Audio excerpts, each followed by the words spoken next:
Islam is a world project. It's, our purpose in this world is to strive to make Allah's kalam the highest amongst humanity.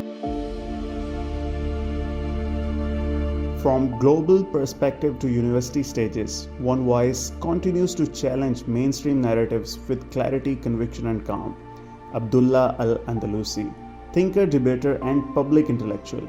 He has spent years dissecting the intersection of Islam, philosophy, and modern society. Muslims need a massive reboot of Islam, the operating system. There's a lot of junk that's been added on, superstition, dogma, cultural practices. It's been added on. From secularism and atheism to identity, power, and belief. Whether you are familiar with his work or hearing him for the first time today, get ready for a conversation that will question assumptions, provoke thoughts, and go far beyond the headlines. So let's begin. Bismillahirrahmanirrahim. Assalamu alaikum dear fellas. Welcome to 𝐓𝐤𝐻 podcast. हमेशा की तरह मेरी कोशिश होती है कि अपने programme में कोई ना कोई यूनिक लोगों को लेकर आऊँ. तो आज जो मेरे साथ एक यूनिक गेस्ट हैं, उनका ताल्लुक इंग्लैंड से है. He was initially a Christian, but he later on converted to Islam. And the surprising fact is that at that time he was only 14 years of age. So everybody please welcome Abdullah Saab.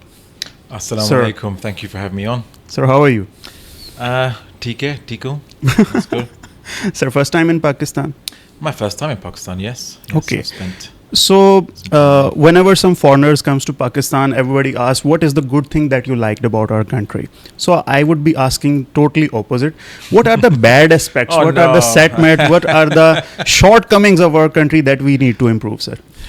Okay, so I think the whole podcast will be about that. I'm joking. No. I want a very short brief. I'm going to turn the audience against me. Well, I want to say that, alhamdulillah, one of the things I very much enjoyed about Pakistan is hospitality.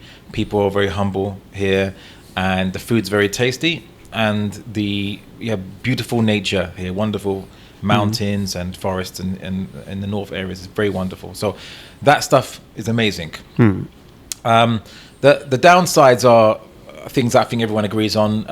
I was told when you go to Pakistan, avoid May, June, July. And what do? I come in May, June, and July. So I come at the heat, the hottest part of the year, basically. So the heat is, you know what? Dry heat is fine. I was in Islamabad and it was actually 42 degrees and it was dry heat. I was like, I'm fine. This is okay. It's when it's humid and hot. There's no escape from the heat. And even I was in Peshawar a couple of days ago, and it said it will feel like 37 degrees. At midnight, 37 degrees, and just walking around, I started to feel sweaty. So there's the temperature in the summertime. As for the other things, I want to say this. I've been to different Muslim countries. This is my first non-Arab country I've been to. Okay. And you have some of the Gulf countries that have more oil than sense, and small populations. Of course, they're very rich, and they hire foreign laborers and architects to build their cities and things. Not talking about them, but if I was to compare Pakistan to normal or usual Arab countries that don't have mass of oil wealth and small populations, Pakistan by far has a lot more advantages going for it. I'm much more impressed with Pakistan. In what sense? In what context? More industrial, more independent in that sense. So Pakistan has its own industrial base. It makes its own things. I mean, obviously, we all know about the nuclear weapons and things like this. But and even when I arrived in Pakistan, it was a war started. Not by me, though. I didn't do it. We are sorry for that. I had nothing to do with it. But trust me, we didn't initiate that. Okay, yeah. So I got to, and then obviously seeing that French-made Western planes were knocked out of the skies for the first time using a combination of Chinese and sometimes as a joint Pakistan and Chinese developed technology. That's quite impressive. Most Arab countries don't really have the sense of making an independent industrial base for themselves. Like Turkey has an independent industrial base. Now it exports weapons. I mean, obviously, Pakistan makes its own weapons too. But these are non-Arab countries. And so here, even though we have complaints as to, maybe the administration services. I had a few bad experiences of going to a bank and so on. It's actually a lot better than some of the Arab countries I've been to here. So there's a lot, and I also see a lot of khair, a lot of love of Islam amongst Pakistanis here. Now, I'm not saying that Arabs don't have that, but in Pakistan, they're you could say not afraid to really express that they have some red lines, and they're not going to let anyone, rulers or whoever, cross those red lines when it comes to some aspects of Islam. I wish those red lines were a little bit higher in some things, covering more things, but they have that there. So, subhanAllah, it's a lot of khair here. Yeah, so there are so many things to be proud of if you are a Pakistani. I didn't know that. Okay. So, Abdullah Bhai, Bhai means brother. I know. You must. Yep. Okay. No, that's my way of. Okay. You were born to a Christian family, right? I've read your biography on your website. Yeah, Christian and secular. Christian and secular. Christian, but at secular. the age of 10, it's very, trivial days of one's life. How one can start doubting one's own religion, and then you read Islam for at least 4 years, that then you converted at the age of 14. So what was the starting point of this transformation? Well, firstly, one of the things that we assume about kids, especially 10-year-olds, 9-10-year-olds, even actually up to 7-year-olds, is that they are too childish and their brains are not so developed to understand more complicated ideas. They can do. I mean, China trains and has a curriculum that teaches kids very young age, they may be 2-3 years, maybe more in advance of Western kids in their education system. So it's because we assume that children just at that age can't know anything much important, that we don't even offer them that. But you'd be surprised. I've done, you could say, online courses or classes for designed for kids between 7 to 12 years old, and I tested the theory that you could teach kids very advanced concepts as long as you explain it to them in a way, not using words they might not have learned yet. And specifically Gen Alpha is quite sharp, as I say. And what I try to do is you could say, a Socratic method. I ask questions and in a way get the child to arrive at the conclusions themselves by asking the right questions. And there was a 7-year-old girl in one of my Zoom classes who actually, when I was talking about the Trinity, the Christian concept of Trinity, that Trinity. God has, there's three wills, 3 persons, but yes, one God at the same time. I got her to understand and actually even asked her what's wrong with it, and she actually made a refutation of the Trinity that is pretty much the same as I would use in a public debate with a Christian philosopher. Right? I just use more advanced words, but it's what she said is basically the same thing. It's exactly the same thing at 7 years old. So I tested, you could say, a little bit that theory that you could teach kids very advanced concepts. You just have to, in a sense, have faith in them and not use advanced vocabulary. So at 10 years old, I was asking questions because I went to school and I used to go to library, those things that before the internet existed, those old-fashioned things, before ChatGPT. We are not going to guess your age, don't worry. Okay, that's it. So I went to libraries and I discovered there was different religions. I was very fascinated by both different spiritual traditions, as they call it, different religions, and even ancient religions that are dead. I was fascinated by the multiple explanations of reality itself. Because for me, it was just a very simple thing, which is, okay, so am I a Christian because I was just born in England or born to a Catholic family? I went to a Church of England school, but, it was although I come from a Catholic background. So 2 denominations of Christianity, for those who don't know.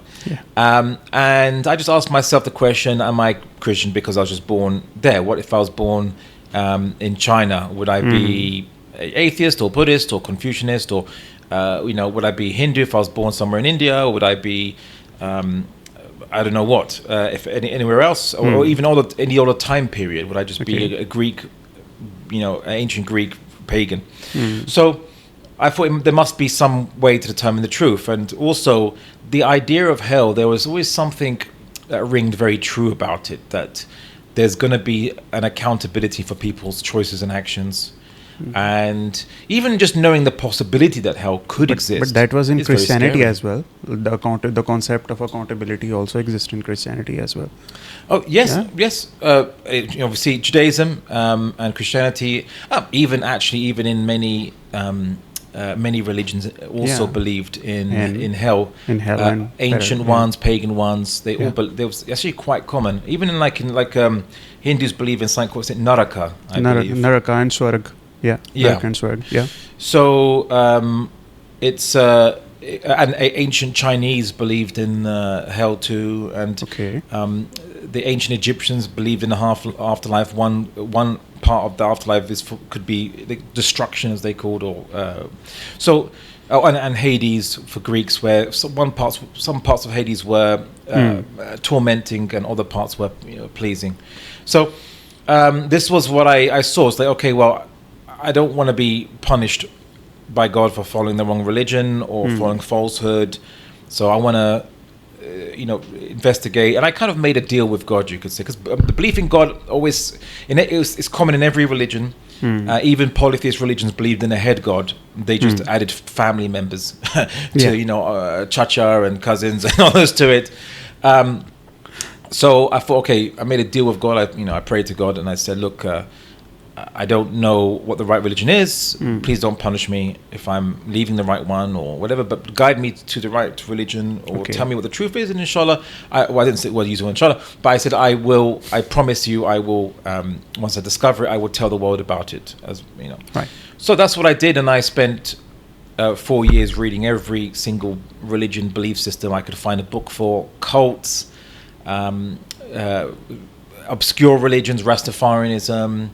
I think it was a Korean cult, the Moonies, and the Japanese esoteric cults and Christian cults of America, white magic, black magic, Wiccan. These are different because these are all you could say. I didn't study the practice, but rather the explanation of and the surrounding beliefs of these practices, like what's going on. I didn't do any magic or anything like that. So for me, it was like I was reading academic books, just books I found at my local library, basically. That's basically where I went. New Age, psychic spirituality and so on, and Hinduism, Buddhism. So I looked at everything and I went through a process of elimination. If I noticed that, well, there's a contradiction here, or this doesn't make sense, or this doesn't explain everything. So, Buddhism, what's the purpose of Buddhism? Oh, it's to reach enlightenment. And so the purpose of life is to reach enlightenment. And what's enlightenment? Oh, it's when you understand the purpose of life. And it's like, well, it's kind of circular. And also karma, who's measuring the karma? And then Hinduism, where Buddhism splintered off from, said that God made the universe as a bit of a joke. He just made it, no reason for it, and we were part of God, and then we split off from God, and we have to get back to God. And it's like, but if I'm like part God, why am I ignorant and powerless, right? And can God be divided into parts? Even these things start to not make any sense. Such concepts have also inculcated into Islam as well. The one believing in Wahdat al-Wujud and Wahdat al-Shuhud, if you know what I mean, they believe in the same these Hinduish crap. Anyhow, did you feel faced any sort of criticism when you were converting, because you were just a kid? Your parents didn't bother that our kid is going into a totally different direction? Huh? Well, there are many reverts or converts that have had stories where they faced opposition from parents, persecution. The worst ones I've heard are ex-Hindus who became Muslim. They faced a lot of very bad treatment. And also after the war and terror, many ex-Christians from their families too. But I didn't have that, thankfully.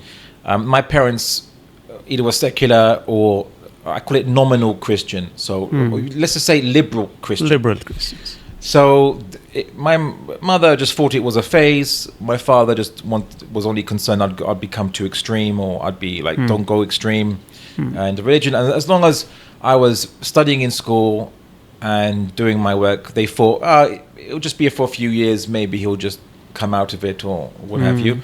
Of course, I'm not going to say how many, but a couple of decades later, they realized that it's not just a phase and it's here to stay. But Islam was the last on my list of religions I was going to convert to, because it was one of the big religions, so I read it at the very beginning of my research, and it seems very deceptively, almost deceptively simple. And when I say deceptively, there was no deception in it. It was simply, I was deceived into thinking that the truth of the world was like some hidden mystery or mystical thing. You have to go into a cave for 80 years or under a Bodhi tree and meditate, and then you'll find out when you're just about to die. Then you'll find out, something like this. And no, it dawned on me that, wait a second, if the creator of the universe wants humans to follow their purpose in life and to have guidance, because we're very complicated creatures and we're not born with an instruction manual, right? Then surely he would make it quite obvious and simple and straightforward. It's not going to be some hidden thing. And so after like going through a process of elimination, like Judaism was very close to Islam, but it was very specifically focused on one tribe, you could say, the Israelites. The Bani Israel, Yeah. And it's like, well, that doesn't seem like a revelation for the whole of mankind. It seems too focused on this one tribe and not others. But Islam was the only one that it's for all humanity. And explained all the previous religions. It said either they were prophets from God that came to different peoples, or they were religions that did come from prophets but got corrupted, or humans wanted to, instead of getting closer to God, you could say, aiming to seek God, they brought God closer to themselves and made idols and statues and humans and intercessors. So it had just a comprehensive explanation of everything. And so at 14, I converted to Islam. I didn't even know that the Shahada had to be officially pronounced. I just thought you just had to believe in the Shahada. And that was it. So my Shahada, you could say, was me telling my mum, you know what, Mum? Yeah, I think I'll be Muslim. And she's like, okay, whatever you want, just as long as you're good, you're a good person. That's what she said. But I think what they saw after I became a Muslim is my manners started to improve. I was a typical Western kid, partly spoiled, you could say, partly not grateful and things like this. It's the mindset. Many kids are, they have a sense of entitlement, I think, in the way. And she started to see that my manners, and I just completely changed into a much more respectful kid, and I was more dutiful and polite and everything. It was so she didn't complain. The changes, as long as I wasn't doing anything, wrong or crazy or anything like this, she didn't mind. So that was my conversion story. Right. In a nutshell. But I want to say this. When I converted at 14, for me, it was, at that point in time, Islam was I called it the best hypothesis I could find. So of all the explanations, it was the only one that explained everything, and I couldn't see any contradictions. But you could say it took a further couple more years as I investigated and studied it more and got older and older, that I came to the conclusion that Islam is not just the best explanation, it's the only possible explanation. That's great. Okay, you just said that I prayed to God to guide me or to suggest me what is the best religion for me. Okay, but in this entire journey, there was not even a single option like this, that if God actually exists or not. What was the logical explanation in your mind for the existence of God? Didn't you consider atheism at that particular juncture? I looked into atheism, and the thing is, there's something. So I would say, humans have, you could say, intuition, and they have, let's say, intellect. If you want to make those two divisions. Okay. So the intuition is, some people call it part of the fitrah, and it's basically there's something that makes sense, but you can't explain why it makes sense. Okay. And really what I've been doing since I became Muslim and came to that certainty is I've been putting into words what my intuition noticed. So why does this concept make sense? So the idea that there was absolutely nothing, the universe comes into existence from nothing, or the universe was always around. And I was like, but then who decided everything the way it is, the way it was going to be? And I know atheists they have a whole bunch of arguments they'll be throwing, but I'm just talking about the intuition. There's something about me that said, no, of course there has to be a God. It makes sense. Then later on, I put into words what my intuition noticed, which is, for example, things like, well, I know. So, firstly, from nothing comes, as a philosopher, Greek philosopher once said. You can't have nothing from nothing by nothing. So there was always something around. But is it the universe or is it something else? Well, look at the universe. If everything is changing, to get to this moment in time in our podcast, we started 5-10 minutes ago. Before this podcast started, if I said to you, and you asked me, are you ready to go, Abdullah, to begin the podcast? I say, don't worry, just give me an infinite amount of time. Once that finishes, we can start the podcast. Will we ever start the podcast? No, we won't be able to start it. Right. So if this universe, if we had to wait for an infinite number of moments to reach this moment in time or whenever, would we ever reach this moment in time? Never. So the only possibility left is there was a beginning, a start point to the universe. And then the question is, well, we know the universe then can't come from nothing. So what was before this start point? And who started it? Yeah. And of course, they say, okay, even if an atheist might say, all right, so there was maybe something before the universe, but why do you call it God?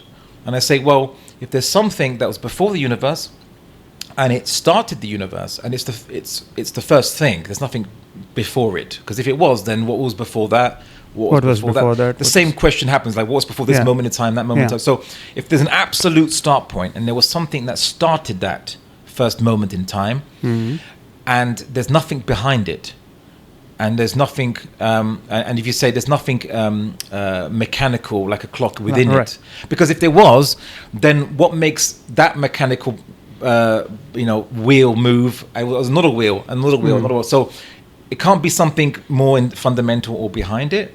What's left is it started the universe because of choice. Right. And if it chooses, it has, in Arabic, I use the word irada, will. And if it's will, and it chooses to create, and if it can create, to create means literally from nothing. So but it is creating with its power. So it can make an unlimited number of things, because if you can make one thing from nothing, you can make as much as you want from nothing, because you're not using any other energy anywhere, because you're making it literally from nothing.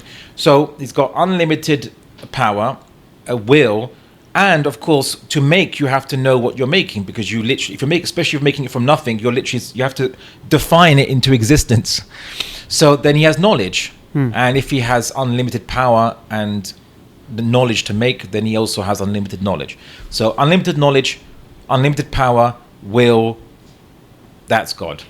Right. But is this valid or true statement to say that human mind is not capable of understanding this entire process?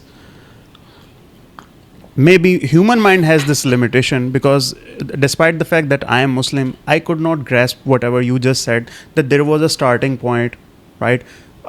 I believe in a cause and effect. There has to be some cause, and after that there will be some type of effect. So I just close the book by saying that human mind is not capable of understanding all these things, isn't it? Or you claim that we can really understand this concept? So one of the things that is a misconception. Okay. And I'll say this, every mistake that anyone will ever make in their entire lives is because they made an assumption. Okay. So the assumption is that God is unlike created things. And so anything that talks about that area, you could say, we couldn't understand it. But you see, I haven't understand what God is in himself or whatever. I haven't talked about that. I've simply said, let's play a game, you could say, to avoid contradictions. So we can't have an infinite regress in the past, because that's a contradiction. That means you have to get here, you have to finish an unfinishable amount of time. It's a contradiction. If you say, well, this thing makes the start point of the first moment of time, what causes it to do that? Or I say, well, if it's something before it, then that's you're continuing an infinite regress. So if it's the absolute start point and it makes something, what's the options? Either it's forced to do it by something else, or it does it not forced to do it. So if it does it forced to do it, then there's something behind that, and we've already said that continues the contradiction of the infinite regress. So the only thing that's left by logic is either one or the other: forced, not forced. So if it does something when it's not necessary for it to do it, it's nothing's pushing it to do it, nothing's forcing it to do it. What do we call that? If it does something completely unnecessarily, it's called choice. Okay.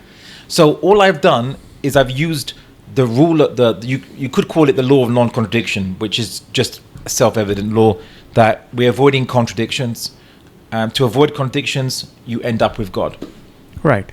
So there is no starting point and there is no ending point of this. So can I relate this concept to some type of circle, because circle has no starting point or ending point? Can I understand it that way? Maybe. Well, at the end of the day, things are going to start from the same point. There is no starting or ending point of a circle. That is the only thing in the world which I see as there is no starting or ending point. Well, the problem with a circle is it's just a hidden infinite regress. You just and I'll give you a very simple example. So, let's say I want to borrow 10 rupees from you, and you don't have 10 rupees. And so you ask your friend, you want to borrow 10 rupees? And he says, I don't have it. Don't worry, I'll ask Abdullah. And I say, well, I don't have it. And so I ask you, and I ask him, and I ask you, and I ask him. We could wait an infinite amount of time in this circle, but unless someone starts off with the 10 rupees and says, no, I have the 10 rupees, I will start this chain going, then none of us will ever get 10 rupees. It's the same. Even in the case of circles, there will be somebody who will be initiating this. To draw a circle, you have to start somewhere. You will have to start from somewhere. Exactly. So, Abdullah bhai, how the life actually started? I'm asking this because whenever I discuss the matters like evolution in my podcast, people start criticizing us that it is totally against Quranic wisdom. This is the general perception that we have. No, I'm not being judgmental. You tell me, is Quran against evolution, or it actually supports all this research done by people like Yuval Noah Harari and many other paleontologists? Okay, so evolution. There is a ton of assumptions in this topic, usually in the public discourse. Okay. One assumption is Charles Darwin was the first person to mention that we come from that animals develop over time, or that new species pop out from a prior lower level of species or prior less complexity. That's not the case. We saw both Anaximander, the Greek philosopher from ancient Greece. Al-Jahiz as well? You heard about? This is before Al-Jahiz's time. Okay, it's before Al-Jahiz. We're talking ancient Greece. Okay, ancient Greece. Anaximander believed that all living things came from sea creatures or from the sea. Okay. Empedocles believed that the earth randomly generates creatures with different body parts and randomly, and only the creatures that have the right body parts to survive. Right? It's not exactly how it works, but the idea that creatures and living things come from simpler things and randomness were already discussed 3,000 years ago. It's nothing from this point in time, so 2,500 2,600 years ago. So there's nothing new. Even Christian philosophers, St. Augustine talked about the idea that there was a development of God developed animals over time, or in changes that changed them over time. We see Imam Miskawayh, and we also Ibn Khaldun write sometimes some almost slightly cryptic writings, but they argued that minerals or rocks become plants, plants become animals, and it says animals don't become anything more finer than themselves. But so it's like, what do you mean by this, Ibn Khaldun? It's very cryptic. Like, what do you mean exactly?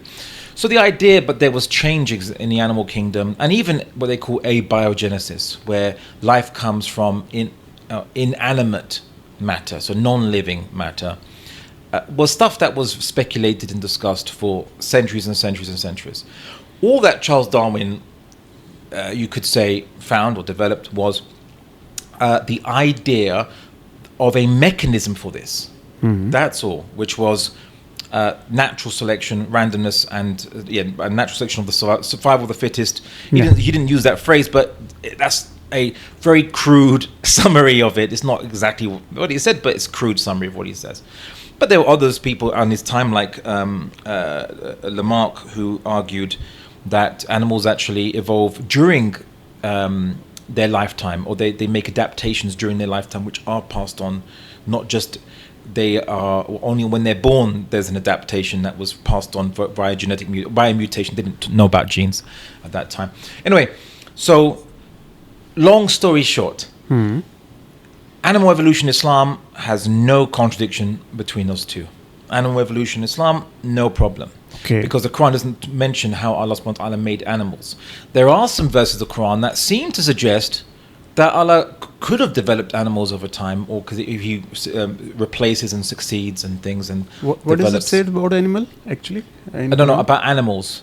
What does Quran says about animals? There are some verses. I don't have the quotes with me right now, but there are some verses which some people have suggested says it implies a developmental changes. So Allah brings about different forms of life via changes and things.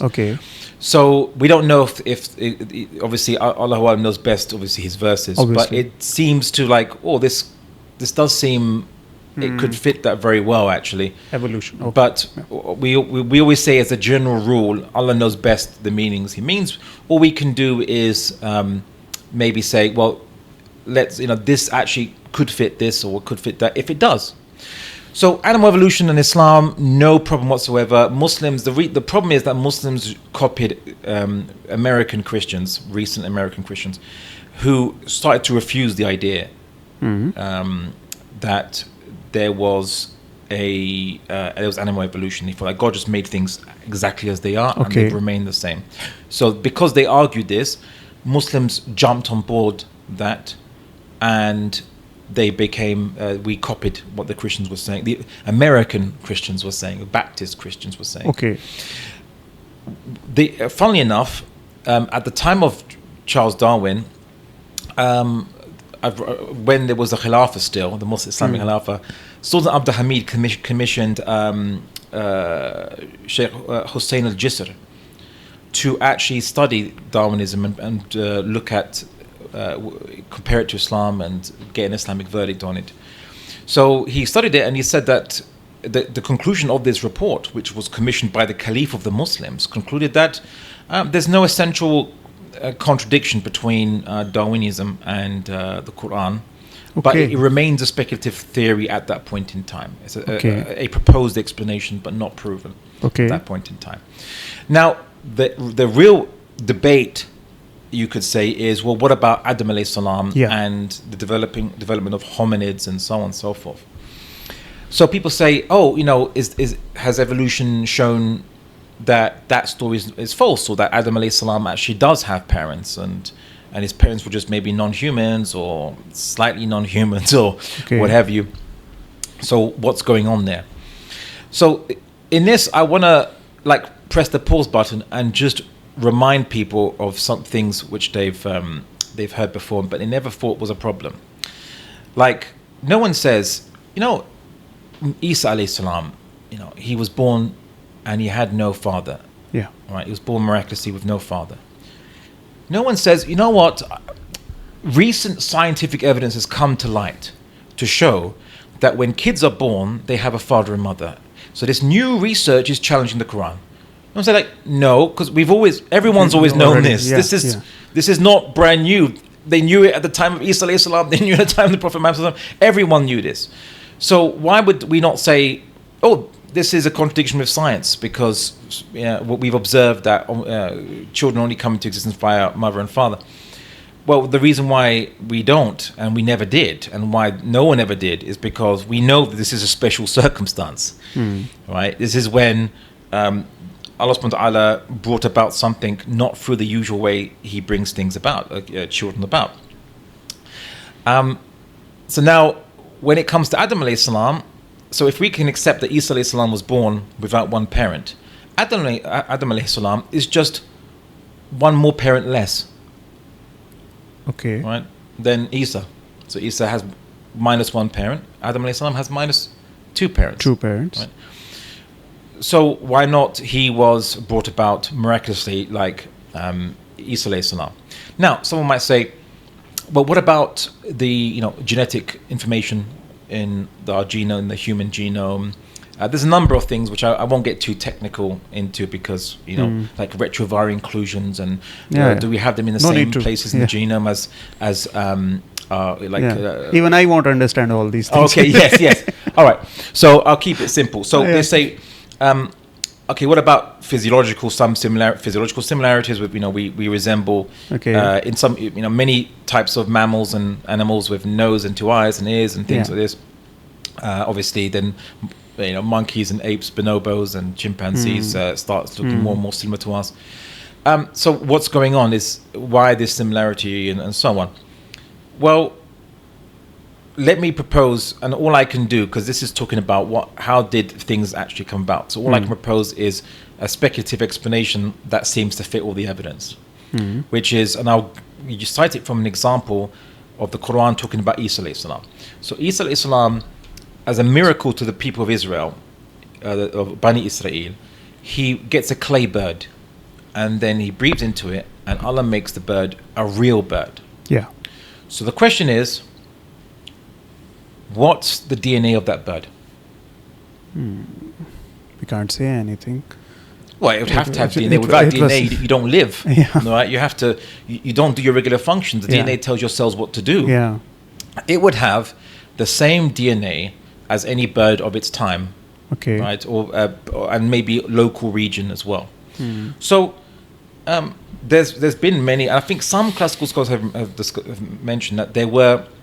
Allah subhanahu wa ta'ala brought into existence pre-Adamic hominids, right? So maybe even humans, but not from the tribe of Adam alayhi salam. Before Adam. Okay, there were humanoids. Humans. That's what you feel. Okay. No, but without intellect, without aqal, let's say. Okay. Just humanoids may be physiologically close to human or what have you, because nowhere in the Quran or Sunnah does it say that Adam alayhi salam is the first member of his species, of a species. It never says that. It simply says that he's the father of Bani Adam alayhi salam. It never mentioned. He wouldn't mention Homo sapiens and things like this, but because these are English words or Greek words that we added. But they never mention that he's the first of his kind. Yeah. Except that he's the first. Unless you include Aqal, then he would be the first of his kind because he was the first to have Aqal.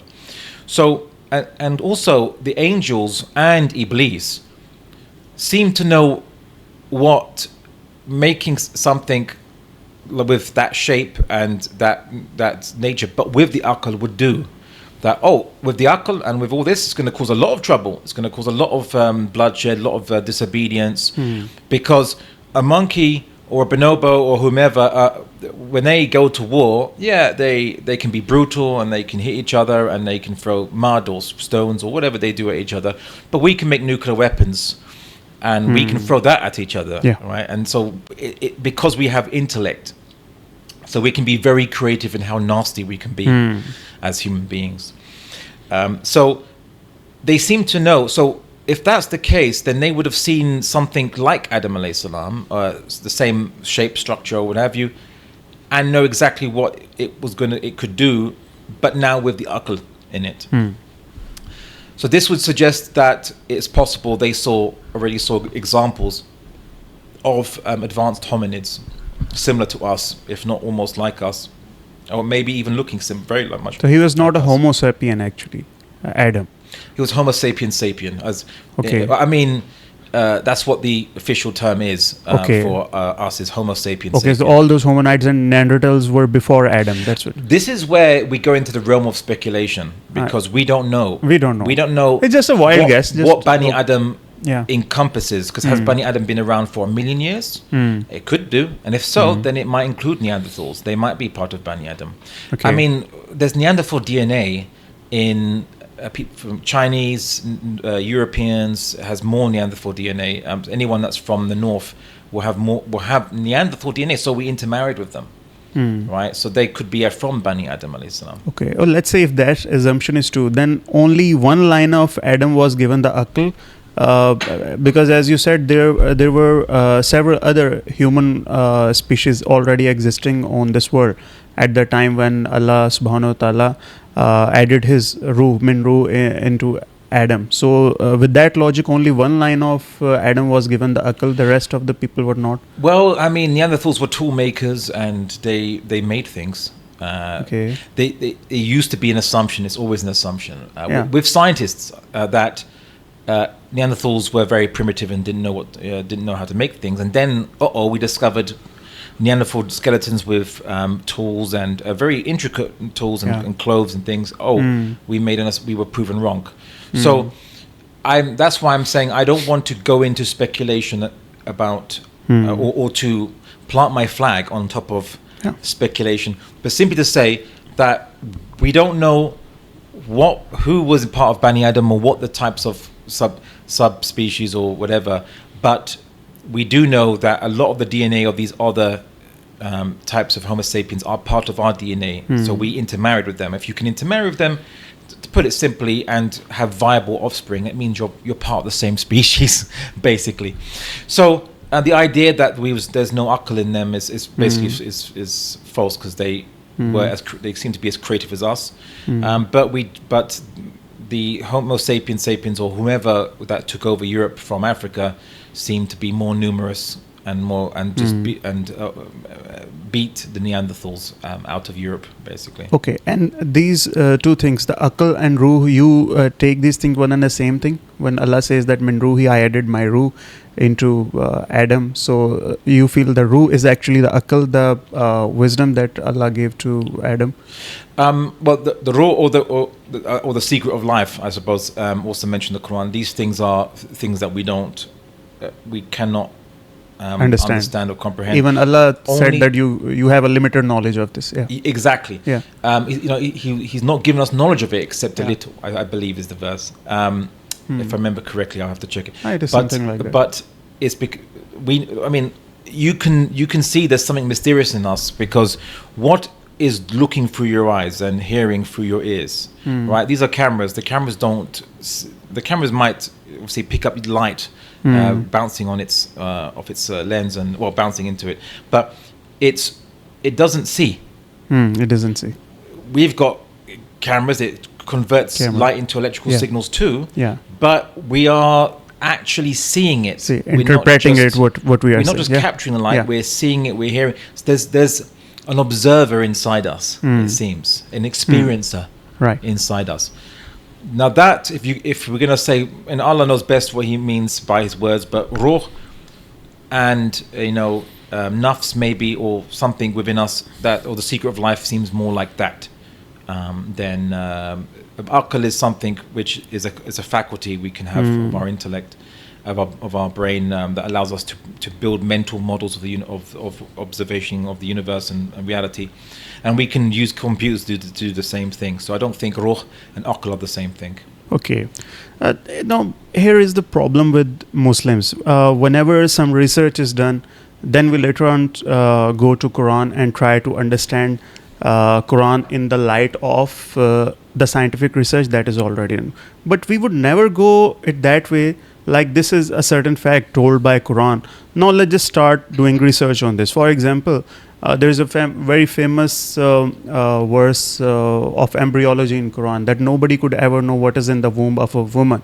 Right? So this is what we've been believing for so many centuries. But later on, when the technology of ultrasound came, we now had to change the interpretation of that verse. So why is it always the case that we alter the understanding of Quran according to the research? Why don't we go the other way?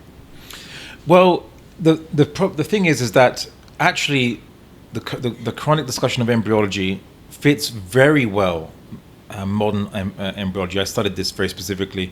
I studied actually, my question was not specifically for the embryology. It was just an example. I'm just talking about this culture that we always do the opposite thing. But I'll explain why it's important. So The problem is that in the past, so in the classical period of Islamic scholarship, the best research that we initially had available was Greek writings and Greek medical journals, or Greek medical treatises, and we just thought, oh, that must be true, and then we tried to jam it into the Quran and say, oh, the Quran must mean this, and we twist and distort. Yeah.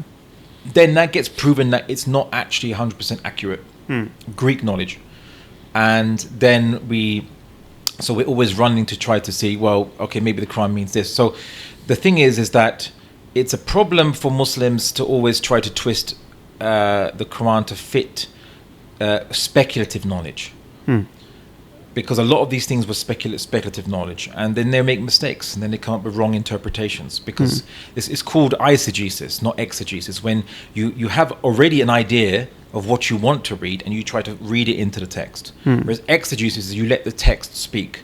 So the Quran mentions stages of embryology in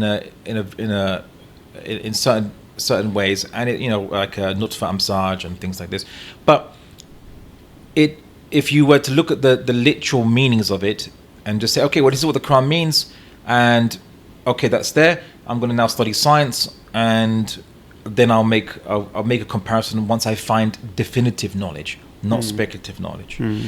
Then you can make a discussion between the two. But if it's speculations, then the problem is, don't try to reconcile speculations with, maybe the Quran talks about multiverse. There's no proof of multiverse. There's no evidence for it at all whatsoever. In fact, it might as well just be science fiction, fantasy, or for Disney to do their movies or whatever based on.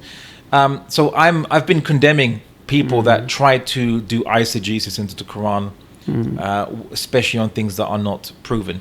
But there are things which science does discover, which shows Hadith and Quran is amazingly spot on, and no one else actually came to that conclusion. So, for example, there's a Hadith that says that about 40 days after conception, Allah subhanahu wa ta'ala sends an angel, and the angel asks, which will it be, boy or girl? Okay. Right? Evidence has shown that sex determination. Now, I think I did a debate, and atheists said, but sex determination happens at conception, whether X chromosome or Y chromosome. Yeah, obviously. Right? But at about 40 days, even if a child has, let's say, X and Y chromosome, if there is a fault or something in the Y chromosome, if the gene that triggers testosterone doesn't trigger, and it can sometimes not trigger, the child will become default a female, even with XY chromosome, sometimes XXY, or even XX chromosome, so XXY, XX and XY, and XY females. You get this. Yeah. So even you have a chromosome, you think, oh, this chromosome now determine the sex. It can go another way, and they can present physically a different way. There are a number of abnormalities that occur. Google it for yourself. There's a number of syndromes and abnormalities where the visual sex of the person and the anatomy doesn't match their genome, the chromosomes they have.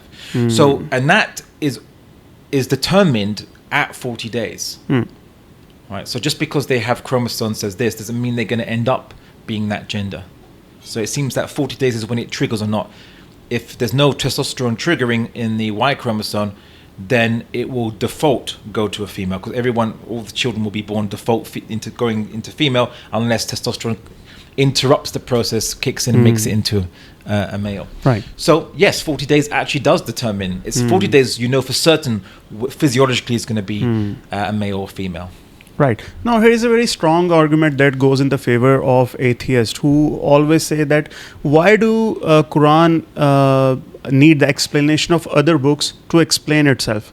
Why do Allah only provides us glimpse of certain things and keeps many things ambiguous, quote unquote, and keeps us in confusion? That what does that actually mean? There are so many examples of that. For example, the throne of Malka Saba, moving of that, the story of Hazrat Khizr. There are so many unexplained facts which we will just keep on and on researching on this. Why Allah didn't just openly says things to us, while He says Himself that we have made Quran easy for you? Okay, so the rules of the Quran, the guidance, when it tells you about the heaven and hell, the accountability, all this is very simple. It's very straightforward, actually. Yeah. But when the Quran talks about the things that God has done in history, and also when the Quran tells you about the universe, the Quran knows that, or Allah subhanahu wa ta'ala knows that humans are lazy in a way. And what the Quran says, do you not see how Allah's created the mountains, the camels, in the creation of the heavens and the earth, and the alternation of night and day? These are signs for those of understanding. Those who understand things, creation of the heavens and the earth, space, creation, alternation of night and day, time, space and time. Okay. In space and time is an evidence for those who contemplate it. The Quran wants you, it says, look, do you not see? It wants you to look outside the Quran and learn and study and get to know Allah's signs. Right? I say we have two holy books, you could say, as Muslims, two sources of ayah. Okay. One ayah is from the Quran, which means verse, and another ayah or ayat is the signs of the universe. This is what the Quran says. Science, these are ayat. It uses the same word as verse. Yeah, the same words. So we have two holy books: the universe that Allah made, and you could say is a revelation for us, and the Quran. So the Quran is telling us to look at both these things and to reflect and to ponder. It doesn't want to give it on a silver plate, because if it gives all the answers on a silver plate, we get lazy. We then we believe dogmatically. Dogmatically means just being given a list of phrases to believe in, with no further thought to it, and then we become, unfortunately, we become a lot what the Muslim world is today. Unfortunately, very lazy in our thinking, very superficial, shallow, just inheriting doctrines from our parents, without comprehension, without even justification, like knowing why we are following these things. So the Quran is very much against this. It condemns the pagans to saying, we will follow what we only found our fathers upon. What the pagans would say. The Quran condemns this mindset, but this is now the mindset in the Muslim world. Is quite common. So no, the Quran encourages you to use your mind. It's a very rational book. In fact, all the arguments I've ever produced, you might call philosophical arguments, are really actually from the Quran. I say it in different words, and it sounds, that's it. Why doesn't the Quran say this? Well, that's where I got the inspiration from. It's in this verse and this verse, like the verse on space and time. And then I produced an argument for proving God's existence from both space and time. Okay. Which I published a video on it, and I used it in debate with an atheist as well. I said that you can't explain space or time because space is insufficient to explain itself, and time is insufficient to explain itself. And I gave you the example already. In time, infinite regress. That's in the very past. obvious. Yeah. Very Space has another insufficiency of itself. So space can't explain its own existence. If you'd like, I could give you a very quick rundown of this. Just very, very simply, I simply say, if I was to take any unit of space, because space is not nothing. Space is actually something. You can't move through absolute nothing. Nothing doesn't exist, if that makes any sense. You can't go through non-existence. So you're traveling through something. Okay, so if I cut it in half, is one half dependent on the other half? And you say no, because if I can cut it, it'll be this is one side, this is the other side. Okay, and if I cut that, what's that made out of? Well, it's made out of two other parts. Okay, if I cut that, what's that made out of? Oh, it's two other parts. Yeah. I could cut it and cut it and cut it and cut it, and as long as there is a size, I can always cut, right? And it's always made of something else, right? Something is always made like this. Okay, so this cup and saucer is made out of three components. Okay, and the spoon is made out of three components: the spoon, the cup and the saucer. Okay. Now let's call this a tea set. So the tea set is not independent. It depends on its components to make it what it is. Okay. So space depends on all the partitions in it to make it what it is. But the problem is, if I can cut it and cut it and cut it and cut it forever, then it's ultimately made out of nothing, because I can cut it infinitely. There's an infinite regress of smaller and smaller. I never reach something that's absolutely solid. It's always, well, this is made out of more things, and that's made out of more things, and those things are made out of more things. Or to put it another way, this shape of space is made out of smaller shapes, and that's made out of smaller shapes, and that's made out of smaller shapes and smaller shapes and smaller shapes, and say, okay, but when do we ever get to something that's a substance? Right? Or another way of putting it is, I use an example in my lecture. I say, you get a sandcastle. What is a sandcastle? I say the sandcastle doesn't exist. And people say, yes, I see a picture of it. Yes, it exists. I say, no, it's just sand arranged in that shape. Yeah, it's not actually a castle. It's a sand. Yeah. It's sand arranged in that shape. But the problem is, if the universe is made of shape, made out of smaller shapes, smaller shapes, smaller shapes, if everything's made out of shapes, but you never reach any substance, then why is anything solid, you could say? Why does anything exist? Like having an infinite amount of smaller shapes of nothing within them, in a way, would mean that nothing would exist. If I say I have here what shape I have between my arms, my hands. We have no shape because I have no substance. I have not arranging it in any way.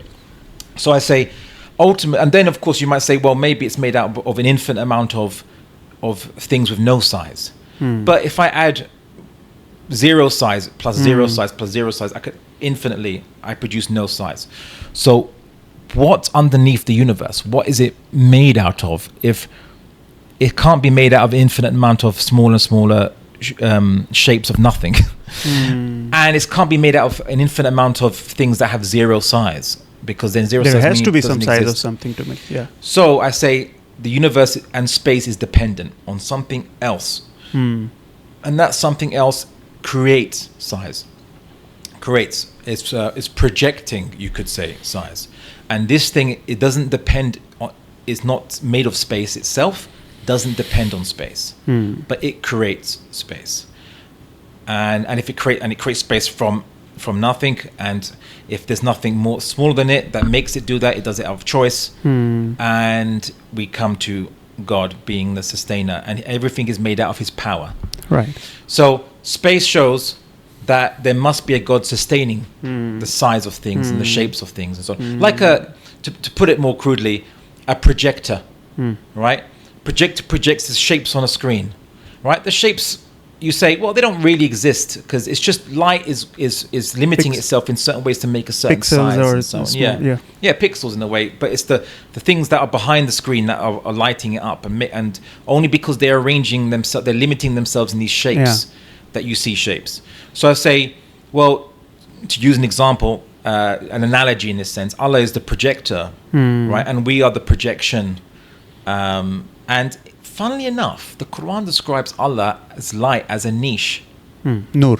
Yeah, but a niche in a wall. You know, when there's like a hole cut into a wall and there's a candle or a lamp in that indentation in the wall. Allah's light is like a light from a niche, which is very interesting. It's like, oh, that's pretty much what a projector is, actually. I didn't plan that. That was just I came up with the analogy, and then I realized, oh, I remember that verse saying Allah's it's like a niche. So he's projecting reality into existence and maintaining it, as well as, and then time shows that he started it and started all the moments in time. So time and space, and this is from the Quranic verse. Do you not see in the creations of the heavens and the earth, and in the alternation of night and day, these are signs for those who reflect. And another verse that talks about Allah is the extender. He extends, so he creates size and space. Tons of verses. I must say that's a very strong argument, by the way, and that would be my biggest takeaway from this podcast, as I see, because you said that there are two holy books, the ayahs in the Quran and the ayahs in the universe, right? But even when Allah subhanahu wa ta'ala is not talking about history, he is talking about very basic things like the heaven or hell. I have seen people saying that Allah doesn't take these words in the literal meanings. These are the metaphors. Like if he says that he's going to give us big gardens, there will be rivers of honey, there will be rivers of milk. Okay, these are the things that we are told that we are going to get. No, we are living in a very materialistic world Currently, we are in bricks and mortar. Now, I often wonder why would I need the river of honey? Why would I need the grassy plains, the gardens? No, people often argument that these are the things that were very close to the heart of Arabs. Okay. They were fond of women. So Allah subhanahu wa ta'ala said things about hur. They were fond of honey, shahad. They were fond of milk. That's why Allah ta'ala said that we are going to give you this. So these rewards will be different for different people living at different parts of the world. So Allah says these things in a metaphorical things. Once again, a normal person like me gets into confusion that whether Allah ta'ala is saying these things in the literal meaning or in the metaphorical meaning. What's your stance on that, sir? Well, you say, Arabic men like women, as if only Arab men, only women, only people who like women in the world are Arab men. I think all men like women. We're designed to obviously. We are confined to one in Pakistan. Okay. We dare not to go for the second one. We're talking about the hereafter. Yeah. In that sense, but we obviously this is something that is desired by humans, mates. Grass and greenery, it's still beautiful. I mean, you say, the Arabs, because they were lived in deserts, they didn't have much grass. But even here, I went to Niran, I went to Shukran, I went to Mansera. Beautiful greenery, and people go there. Pakistani tourists go there to see that the beauty, and it's greenery, and so everyone likes. There's something about us that likes greenery, likes trees, beautiful rivers, wonderful rivers down there. I would like Jannah to be like that, except better. Okay. And that's the sense that a river of honey, it won't be as sticky, and obviously no one would bathe in honey, but it's not going to be this. It might taste like honey, but it won't have all the negatives. Like there'll be wine in the hereafter, but it's not going to intoxicate. Now, as someone who drank wine before I became Muslim, I know what that feels like. It's something that I drank because I came from a wine drinking culture, very specifically, and of course, the hereafter has that, but without the intoxication problem. So here's the issue: is that why is it metaphorical? If Allah subhanahu wa ta'ala can create this universe with all the amazing things in it, and many planets, or we call exoplanets, planets from other solar systems and things, with all kinds of shapes, sizes, amazing colors, amazing different types of elements and combinations of chemicals that produce very amazing things we see in our telescope. So a whole universe of variety.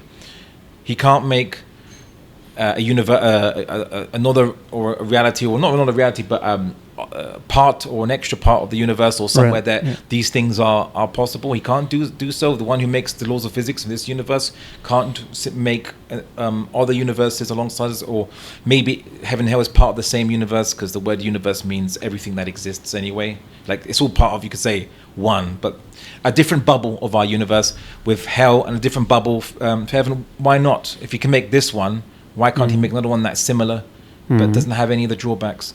So it's not, I take it absolutely literally, why not? Because this is the creator of the universe who makes things from nothing and makes all kinds of varieties that we see, and we're saying that he can't do that. That's the one thing he can't do. So yeah, it's absolutely, I think it's okay. I think it's straight, it's quite clear in the verses, it's meant absolutely literally. Okay, now since you are an expert, we will move to the next subject, which is preservation of Quran. Atheists often quote us this verse. They remind us about the challenge that Allah subhanahu wa ta'ala has given us in Quran, that if you can just write one verse like this. So they just say that what is so much special about Quran that we cannot write. And you might know that even apps like ChatGPT has done things like that recently. Now they have manually put a stop on that it is blasphemous. You cannot ask anything. I have personally tried asking ChatGPT whether you can write anything like Quran. They said that in Arabic. In Arabic. You asked for it. Yeah. Ask him. Then ChatGPT said that I can't do this. I'm not allowed to do this. So they have manually put this programming that these type of questions you cannot ask from ChatGPT. But previously it did. It wrote things like that right? So where that challenge, where that argument, how to rebuttal this argument of atheists, sir? Okay, so this is very good. I did a presentation, and I suppose a lot of people have done more presentations after me, but I did a presentation on, I think it's called The Rule of the Book, RULE, the rule of the book, not the rule of the king, but the rule of the book, right? It was a phrase. It was a university lecture in UK that I delivered. I've actually delivered that many times, but that was the one that got published. I think I have a lot of videos of my work which I have not published because there's too many videos. I need to get an army of video editors. I've got like hundreds of stuff in my hard drives unpublished. So, but this one got published, alhamdulillah. So I thought, okay, this will be the one. So I discussed what is the miracle of the Quran, right? What is the mu'jiza of the Quran, and when it says that it makes a challenge, what's going on? So I said, okay, the Quran makes a challenge. One chapter like it, 10 chapters like it. Sorry, one book like it, 10 chapters like it, one verse like it. Yeah. So, and one verse in the Quran can have as much as just like it could be about 10 words, right? One chapter it can have 10 words. So, Surah Al-Kawthar. So, in that situation, what does it mean to have miraculousness in writing? What does that mean in the first place? I asked myself this question. So I went into linguistics and I started to study language, prose, poetry, rhymed prose, which the Quran seems to fit a kind of saj'a, as Arabs called a rhymed prose scheme to some extent, but not exactly. And as I was researching, I bumped into the work by a guy called Devin J. Stewart, who is a non-Muslim Arabic academic. Also, he studies Arabic language. He's not Arab or even Muslim. Okay. So as I was reading, I'll get to what his research said, but I said, okay, what are the fundamental limitations of language? So what you find is, if you want to write something which is the most efficient in meaning, you wanna condense a lot of meaning into it, make it concise as much. Nothing is better than prose. Prose is just focused only on picking the right informational words to explain something. But if you'd like to have rhythm in your writing, because humans respond well to rhythm, it's almost it's like hypnotic to us. Beats, as music is based on having a beat, like Surah Rahman. Sure, there is a rhythm in verses of Quran. Of course, but in poetry, it can be. It doesn't have to rhyme, but it can have like they call accentual meters, where certain words, certain letters or syllables are stressed, so that in each line they have the same amount of syllables stressed. So that there's a background rhythm to it, or it could be rhyming prose, like bar black sheep heavier any war. Yes sir, 3 bags full. Okay, so something rhythmic. The problem with rhythmic writings, poetry, song, lyric, rhyme, is you have to compromise a little bit on the efficiency of the meaning. Okay. In song lyrics, you have to sometimes add words that have no meaning at all, like whatever. Yeah. To have the tune go a certain way with the rhythm. So the Quran, and here was why I thought, well, okay, this is the fundamental constants of language. The most efficient way of compacting as much information possible is prose. The more you go for rhythm, the less efficient is the information density. Right. What the Quran does is it's all rhythmic in different ways. Sometimes it's more like it's very similar to rhymed prose, but it's also similar to poetic, or is it what they call meter-based rhymes, so accentual meter or stressed syllables meter. So there's a rhythm as you hear it. You hear it in the Quran. So, but the Quran, the verses of the Quran are more informationally dense. Then more than what you can produce from rhythmic text, but more than prose as well. Right, and I give you an example of this. Now, this is in English. Do make an Urdu-based example if you like. So there's I think it was a book based called Jamie. I think the title is Jamie Eats, Shoots and Leaves. Okay. So if I wrote a phrase, Jamie eats, shoots and leaves. So let's say a guy called Jamie goes to a restaurant. That's the context, and he eats, shoots and leaves. So what are the possible meanings of this? So Jamie he goes to the restaurant. So he's in the restaurant. So he eats, shoots. And leaves. So there's shoots of plants and leaves, and then he goes. The second meaning is he eats. He eats. So he eats shoots. So just shoots, and then he leaves the place, right? And the third meaning is he eats and then he shoots and then leaves, which is a little bit absurd. Three different meanings. Yeah. So in most languages, the best you can get out of one phrase is maybe 2 different meanings, sometimes 3, maybe 4, but then it becomes absurd. Okay? But there are verses in the Quran, and I presented it in that lecture, so please refer to it, where I showed this verse of the Quran has 7 meanings. Yeah. Each meaning is saying something different, with maybe about like 8 words, maybe less, or less than that, saying something different, and all true at the same time. Okay. So in that case, you feel all the meanings will be true, or there will be one valid explanation? No. They say different things. That they're making different points. Okay. Right. And the Quran is filled with multiple meanings. Each meaning true and accurate. Right. In a different way. And I'll give you one example which I encountered. So I used to read in the verse of Quran saying that far is Allah above needing to have a son. When he says be, he says when he wants something, he desires something to make something, he says be, and it is. Yeah. Okay. It says kun, and it becomes. So I thought, okay, the argument here is that if God wants to make something, he doesn't have to have children with a consort or give birth. He just makes it. He doesn't have to have children. He just makes it, and it is. He doesn't have to give birth or anything like this. And I thought that was the meaning. And it is a good meaning. It's a good argument. It's a good point, and it's valid. Okay. But then I saw Then I was reading Christian theology one day in the book of John. It's part of the New Testament. A guy called John added some extra bits to the. This is not quotes of Jesus, by the way. There's no. Okay. It's literally some guy, whoever wrote his own ideas, and then in that book he sometimes quotes Jesus and for other things, but it's like a book of Sirah mixed with an Aqidah book. I understand, right? What a Gospels are. Yeah. So he says, when God made the universe, so in the beginning was the Word was God, and the Word was with God, and from God all things came, and through the Son all things were created.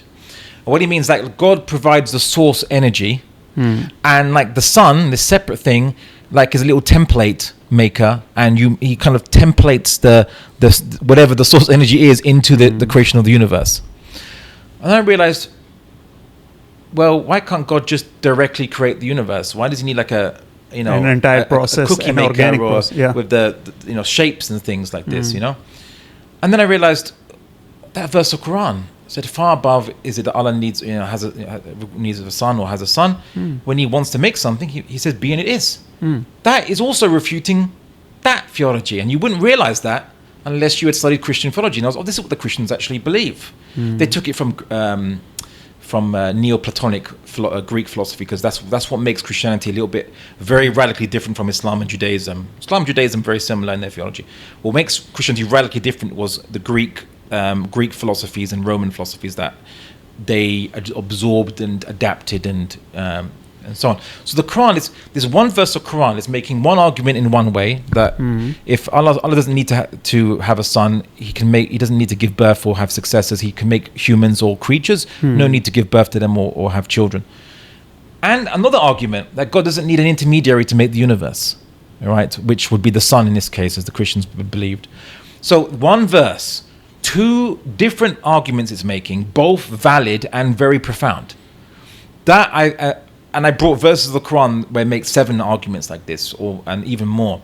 Surah Al-Kawthar, for example, like 10 words, and I think one of my colleagues of mine who researched it said it had 16 different rhetorical devices used in 10 words, types of styles of expression, and like ellipsis, where you stop short of something to emphasize it, so you don't mention it by I'm not going to go into the technical linguistic details. 16 different rhetorical devices with only 10 words. This is the Quran. It's more dense in meaning than even prose can achieve, and yet it's rhythmic at the same time. And then Devin J. Stewart, now coming back to that, Devin J. Stewart, he was approaching the Quran purely academically. He didn't believe in miracles, or at least I don't think he believes in miracles. He didn't mention anything about miracles. And he reads the Quran and he compares it to the whole history of Arabic literature, pre-Islamic, post-Islamic, and he notes something. The Quran, he calls Quranic saja'ah, which he calls a special kind of saja'ah, which is a rhymed prose, was considered to be the least sophisticated means of writing in Arabic, because writing rhythmic messages or text, because it just relies on rhymes, on end rhymes. And there's only a limited amount of things you can do with end rhymes, because you have to compromise the meaning to fit the end rhyme on each verse. Where Arabs would just use types of the bihar, various bihar of poetry, the different styles of poetry that Arabs had. So they would use this, not this, not saja'ah. And so, but he said the Quran has more variety of meaning with saja'ah than poetry. Okay. And it can even, not only that, but it uses very hard rhymes, like like Surah Al-Falaq, for example. The end rhyme is very difficult. Like, how would you make that work? Right? Stuff that Arabs would never touch because that's too difficult. Why would you do this? So it's almost like the Quran is mocking what humans think, what humans boast their skills are in language, saying, in a way, I'm going to use a less sophisticated, form of rhythmic speech, and I'm going to do 10 times more with that than you can do, and I'm going to have one arm behind the back. I use a better example, which is for the someone makes 10 houses, and someone comes along and says, someone makes one house, and someone says, you know what, you make one house, it's very beautiful. I'm going to make 10 times the amount of houses you make using the same construction materials, but half the tools you're using. Right? That's what the Quran does. It's with limited resources, maximum results and maximum efficiency. This is what Quran is doing. Beyond the capacity of humans to make. And you know why? Because in order to make it work, there can only be 2 possibilities.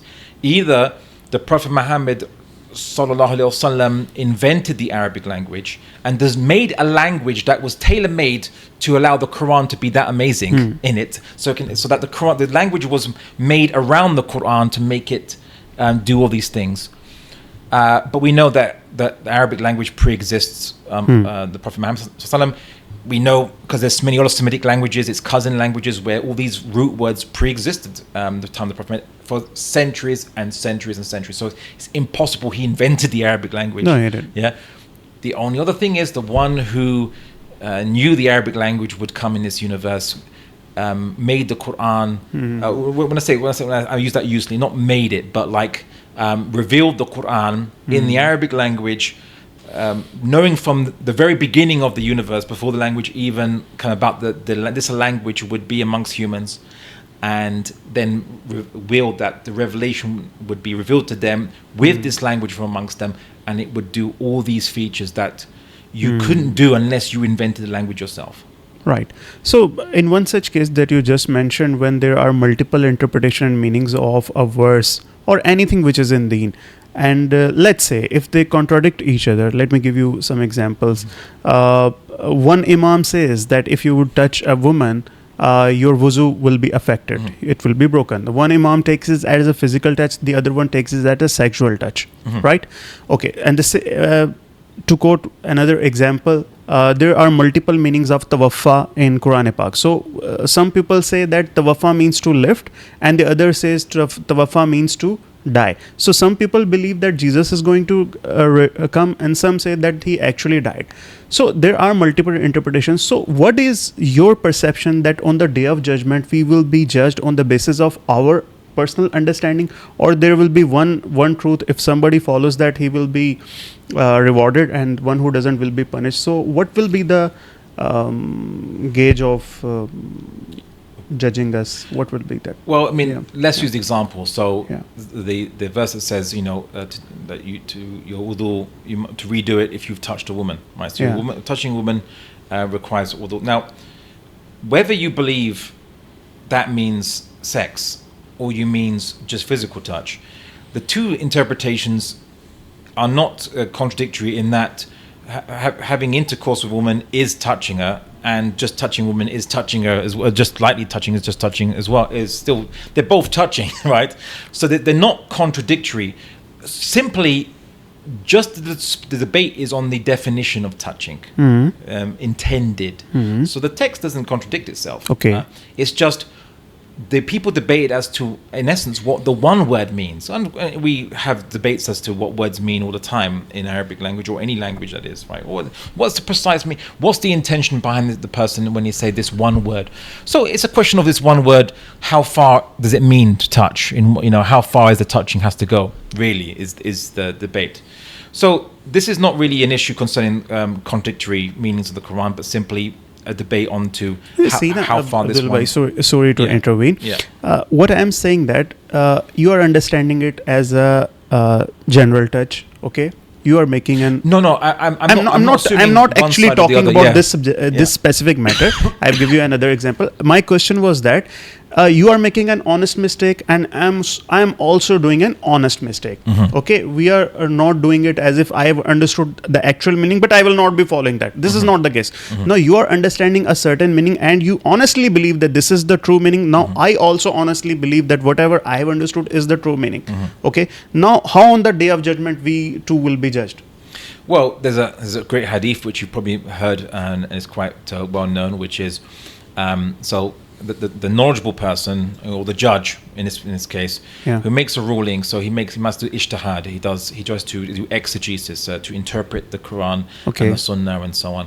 And if he makes a ruling and he gets it wrong, right, he gets one reward. Okay. But if he gets it right, he gets 2 rewards.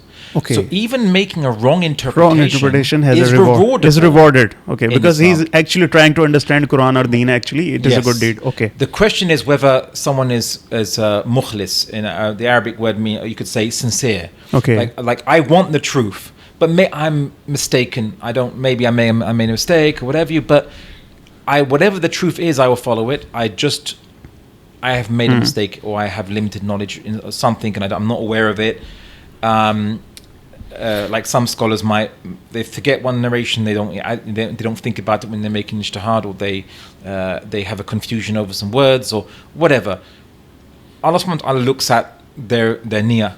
The niyat, I think, is I've been amazed. I found so many Arabic words in Urdu. It's sometimes I just say an Arabic word and they understand. Quite similar. It's quite easy for us to understand Arabic as well. Yeah. Because we think the other way. We see that this also exists in Urdu. So sometimes if I honestly don't know the word, I'll just say the Arabic word, and they go, "Oh yeah, okay." They might pronounce it slightly different, but it's pretty much the same word. Yeah. So Allah subhanahu wa ta'ala looks at your niyyah and looks at whether you are sincerely trying to get the truth. Because you could follow the weak interpretation, you could say, or basically a wrong interpretation. And you might not know it, and Allah will reward you for it. Okay. But if I know that this interpretation, if I was given certainty that this is the wrong interpretation and this is the right interpretation, and I picked the wrong deliberately, this is kufr. Yeah, this, for the sake of my comfort, I will take the easier Because you path. are rejecting the truth Rejecting once you that. know it with Exactly. certainty. So this is what it is in Islam. And even despite all the debates that classical scholars had, and let's just call it the Aqidah debates, Yeah. when people would say, well, it says Allah has a hand in the Quran, or it just says like, the yad of Allah, or Yeah. the wedge, the face. Is it literal? No, it's Is it not. metaphorical? There's a debate, was a debate amongst Muslims. And to the point that they'd even say that people who believe in this other position, so not people, no, they were careful. They said, the belief that this is metaphorical, or the other side, the belief that this is literal, this is kufr. All right? This is anthropomorphism, or this is rejection of the Quran, whatever, of the meanings of the Quran, or the verses. And but they would never say that the other scholars are kafirs. Yeah, Because they do udhr bil jahl. They Yeah. make an excuse. Yeah. That even other ulama they're not like the average person. They have ilm, but they could still be mistaken. They don't realize their mistake. They're confused because sometimes the meaning is not immediately obvious to many people, even learned people. So we make excuse of ignorance. That's how, as Muslims, we should behave with each other concerning matters where there is an excuse because the verses might not be immediately obvious to even alims on some matters. Because when you're talking about Allah's attributes, I mean, and going back to what you said, how can we imagine Allah like what He is, how the reality of Allah, like how He, well, I suppose the kayfiyah, how He does things, I can't imagine that. He That's said, beyond وَلَمْ يَكُنْ لَهُ كُفُوًا أَحَدٌ. There is nothing like unto Him. Yeah. Exactly. I can comprehend the necessity of His existence, and I can comprehend and detect his actions in the universe by his qudra and the power He has, the qadar, His decree, the necessity of Him creating, khulq and all this. I can see His power of His creation, His mercy. I can see the effects of these things, but I can't understand what's with Him in Him, if you can even use this term. Right. I can't understand this. So the scholars made excuses saying, well, when we're talking about what Allah is and what He has, it's not obvious, right? But when it comes to His Sharia, like He says, do this, this is the law, this is the law. Well, this is about guiding us creatures, and we can totally understand these are laws. Laws are not are more easier to understand. And even then, when there's ikhtilaf or difference of opinion in fiqh, and differences, again we make allowances, saying, well, this verse touching a woman, is it this way or that way? May Allah reward both of you for your two different opinions, and inshallah may Allah reward double the one who gets it right. And of course, this should encourage all of us to say, well, I want to get that double reward, so I want to strive to make sure that I get the strongest opinion and I follow the strongest opinion. Right. Okay, Abdullah bhai, you explained about the style of Quran. Okay, but what about its preservation? The question is by atheists is that how we can believe that this Quran is not affected. Okay, and why Allah didn't preserve the other scriptures? Why He get to knows about this through hit and trial? He revealed Torah and Zabur. They got affected, and people added their agendas into that. And after that, He got to know that I should be revealing one book, and that would remain unchanged. Why so? Okay, so I'll deal with your first question first. Yeah. So, how do you know the Quran has been preserved? Yeah. Well, with Christians, let's say just take the Bible. So with Christians, what happened was that the teachings of Jesus were there was things remembered by different Christians at that time, but they were a persecuted group in the Roman Empire for at least about 300 plus years, 350 something years, almost 400 years. So they're a persecuted group. So a lot of it underground, and the Gospels were written as basically seerah books. They're like seerah books of Jesus' life, not hadith books, and certainly nothing like the Quran. Yeah. So we see that we have variations between the Gospels. We have differences between them because they remember different things. And you just have these four writers, and then afterwards, a guy like Paul who Mark, said, Matthew, Luke, and John. Yeah. yes, Paul wrote half the Bible, half the New Testament. Sorry, and it's just his letters. It's almost to give another way, the New Testament, half of it is book of fiqh and aqidah book discussion by Paul, not even quotations of Jesus. And it's not Injil, actually. That got added into the New Testament. So, and Paul he admitted in the New Testament. In the New Testament, he says, "I never met Jesus." He never met Jesus. He said no one taught him his beliefs and doctrine. He never studied under anybody. He just knows it. Right? Okay. It's like this is his own admission in his own writings. Okay. Anyway, so. But long story short, and I'm not going to get too into the details of this. I have a friend of mine called Ijaz Ahmed, who is based in Canada. Okay. And he goes into this very, very deeply, and I would recommend everyone see his videos online and check it out, because he discusses more in detail. So I'll give you the simple version. Islam, from the time of the Prophet Muhammad sallallahu alaihi wasallam, the revelation of the Quran, it became a state at the time during the Prophet's lifetime, sallallahu alaihi wasallam, and then the Khulafa afterwards. The Quran was the basis for law, and the Sunnah was the basis for law for a state and civilization actively. It wasn't in a persecution phase while it had to be preserved. No, it was the Prophet Muhammad made it to a point where he was the leader of a state, and his word, whatever he told the people from the revelation he received, was learned by them to be implemented as law. And not only that, so not only was it the basis for the state law and legal system, but also it was the basis for their individual and private worships. All of us recite the Quran every day for our salah, otherwise we can't do salah. And in Ramadan, the tradition, we recite the whole Quran, all of us, for Ramadan. Now, considering that the first Muslims were Arabic speakers, and for the majority period of the time, the Islamic civilization was carried by Arabic speakers who, when reciting the Quran, would know exactly what they're reciting. So they would know the meaning, and it's not just an empty recitation that they're just like they're music notes, but they don't know the meanings of it. So sometimes Muslims today learn it like that; they don't know the meanings of it. That it was preserved en masse, and by literally every single Muslim collectively, mass memorized. And when we did Jama'ah, if the Imam makes a mistake, he gets corrected by a member of the blockchain. Yeah, like crypto blockchain. Yes. And in essence, yeah, it's well, I've actually looked into blockchain as well. You like the Quite similar concept, isn't it? Similar to some extent, except you don't have to wait for randomly one random person to solve the hash, and then verify the blockchain. Anyway, if you know cryptocurrency, you know what I'm referring to. That's when you get, if you solve the hash, if your computer happens to be the one that solves the hash, you get a part of a coin, you get a coin basically. And that's why people want to mine for it. Anyway, we're not discussing cryptocurrency.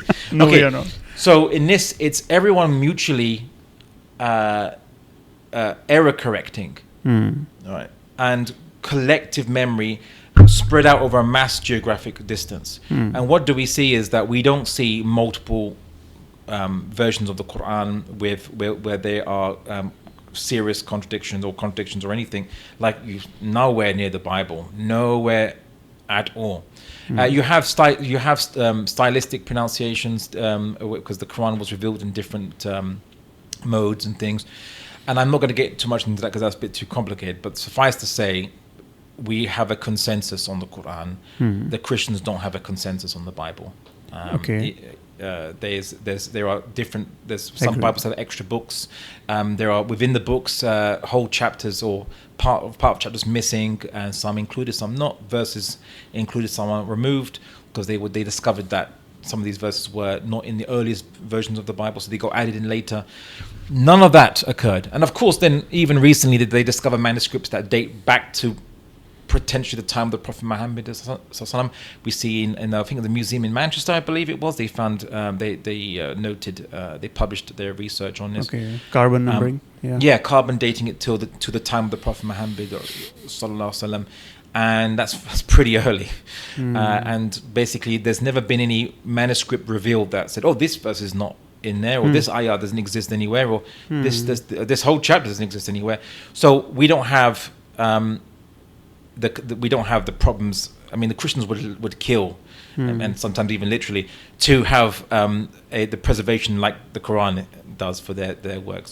Okay, so that's the preservation of the Quran. I've discussed very simply the basic principles of why it's preserved.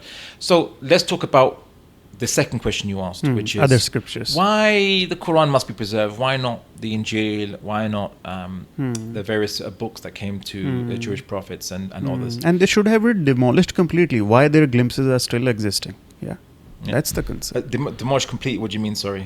I mean, they should have been, if Allah wanted that not to be preserved like Quran, they should have been removed entirely from this planet. Why Injil is still existing in the form of Gospels now? Right? Okay. He should have managed things like that, and that should have been complete. That's the third question, which I'll add that to my list of response. So the second point is why the Quran was preserved, why not them, and then your additional question.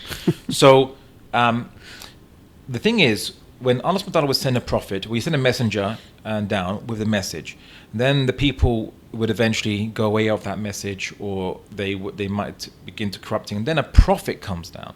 And a prophet is different from a messenger. I mean, messengers are prophets too, but a prophet doesn't have his own message, a new message, but usually reminds the people of the previous message and say, the prophets error correct the people, both in practice and in memory. Okay. Right? Say, this is what was original revelation. I know why you're deviating from this. This is what the creative universe has said. Now, this is how Allah subhanahu wa ta'ala used to error correct humanity, you could say. He'd send down messengers first and then prophets. I suppose Adam alayhi salam was a prophet, but obviously, he was given, you could say, the message of language itself. That's where language comes from. Sociologists it's a big mystery in sociology. Where does language come from? Because humans don't spontaneously generate language if no one teaches them anything. Yeah, like kids in the wild. They don't have any language when they come in from the wild, raised by monkeys or raised by wolves or anything like this. And if they don't learn any language after 15 years old, it becomes impossible to teach them. They will never learn it. They'll be like animals forever until they die. Okay, that's a different discussion. All right, so Allah subhanahu wa ta'ala would error correct after he sends messengers with prophets. And that was how he would, guide a people.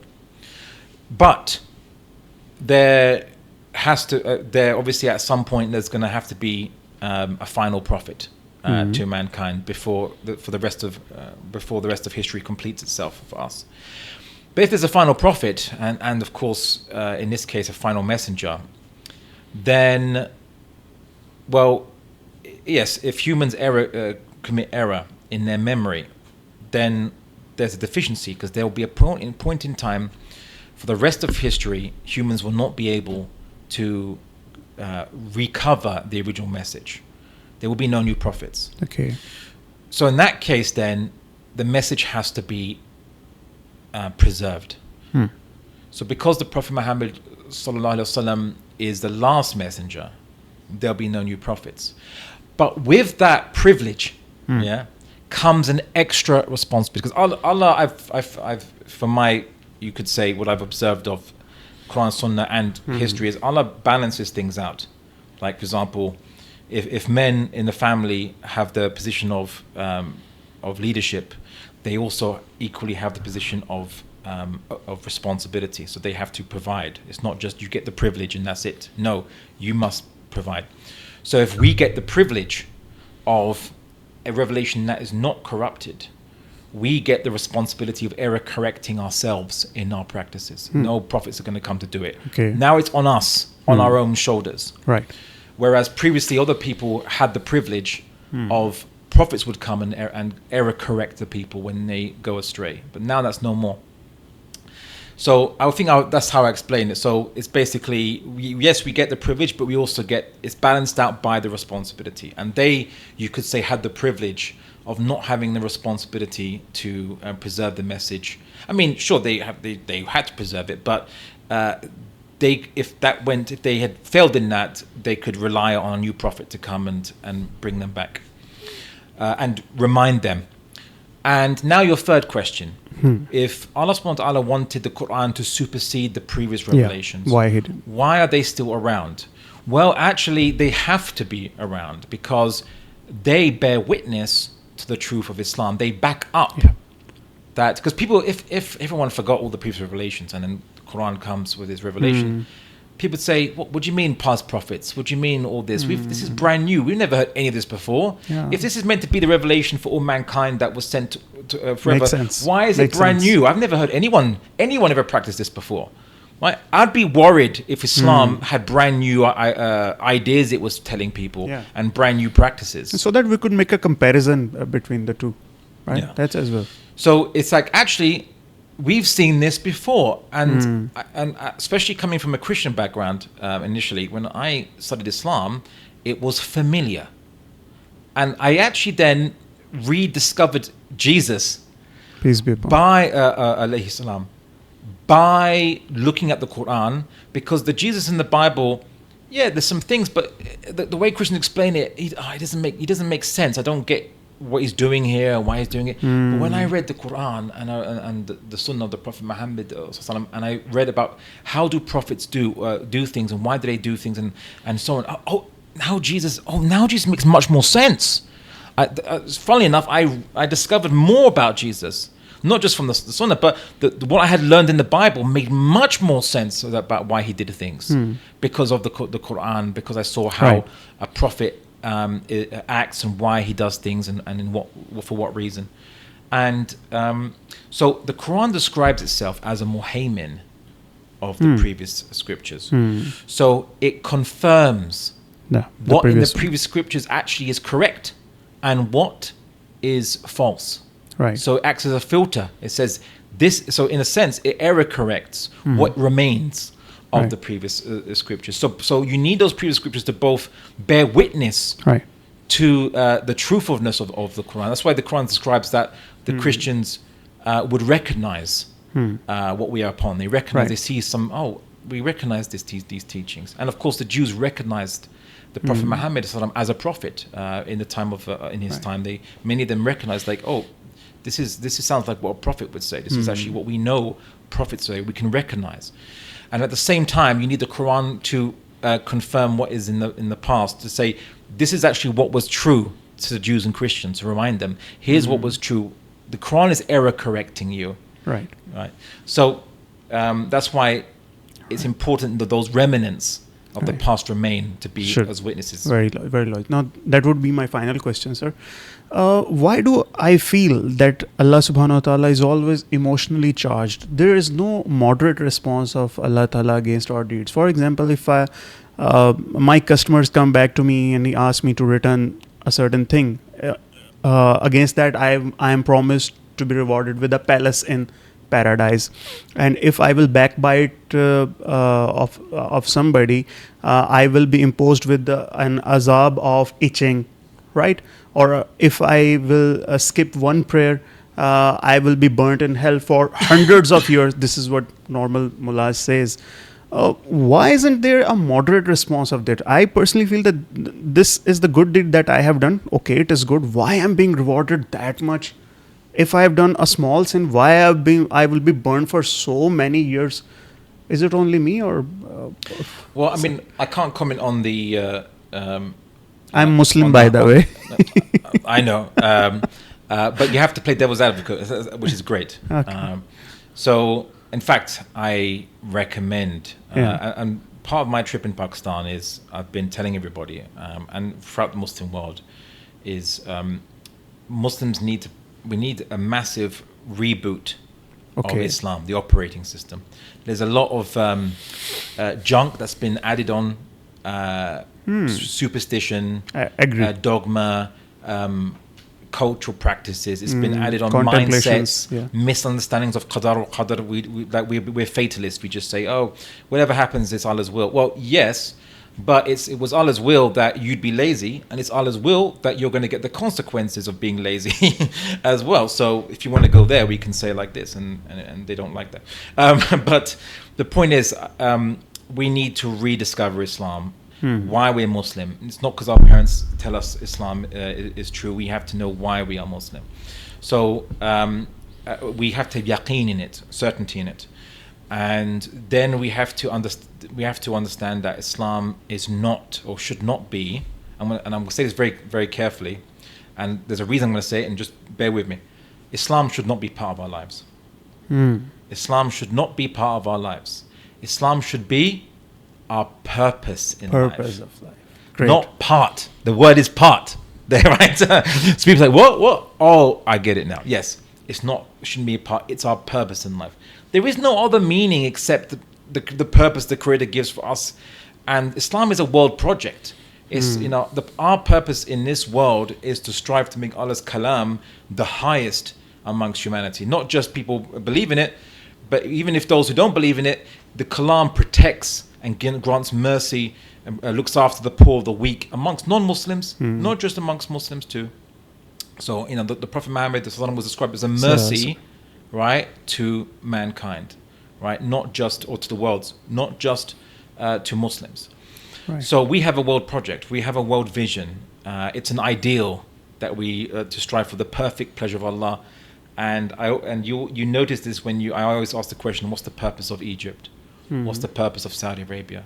What's the purpose of Pakistan? Right? People will look at me blankly. Well, what do you mean? What's the purpose of these countries? It's to manage the affairs. It's to just exist. So that's the problem. We think our purpose is just to exist, right? And just follow some practices, as opposed to no. We actually have an ideal, a perfect state, the perfect pleasure of Allah, which we will never reach. But that as an ideal motivates us to constantly improve. Right. And to achieve and develop ourselves and make our society efficient and make our resource distribution fair and just, and to organize every facet of our society towards that purpose. And what makes the West currently materially superior to us is only because they've embraced a purpose, which is individualism, which I'm not going to go too much into here because that's a long discussion. Right. But once they have a purpose, it could be a false one.